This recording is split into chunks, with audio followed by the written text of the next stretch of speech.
So how do you approach reaching a target audience in a campaign?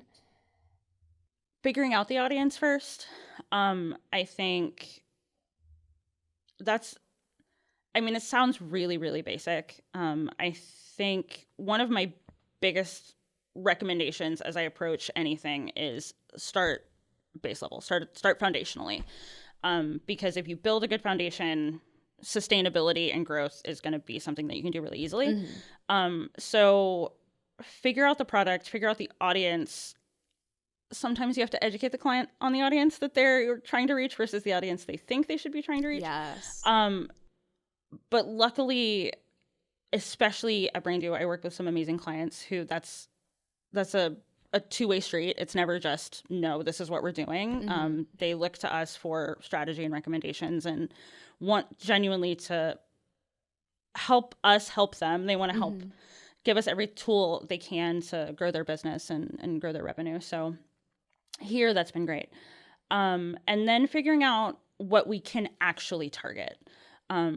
Because we can have this very perfect, hyper-focused audience, but can we check all of those boxes across different channels? Because targeting on Google is different than Microsoft a little bit. Those are very similar platforms, but that's completely different from Meta's targeting and LinkedIn's targeting.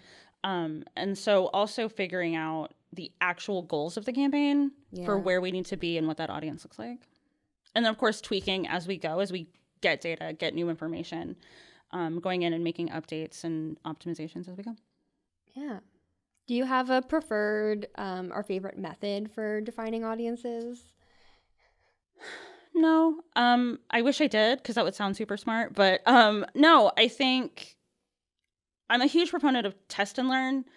And something we do on a lot of the clients that we work on is audience analysis.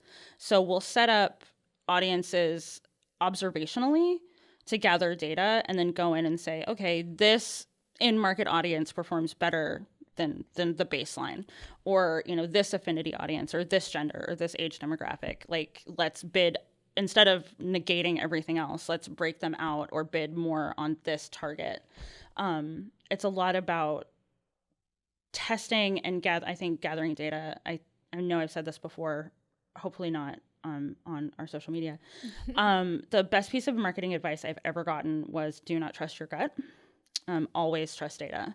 And of course you can manipulate data to say anything, but foundationally, again, the data isn't going to steer you wrong, and your gut always can. And it has for me. And this was somebody who owns a very, very well-known agency in the Philly area. And he said the same thing. He was like, if I had trusted my gut instead of the data, I would have wasted millions of dollars for clients. So it's always about the numbers and what they're saying. Yeah.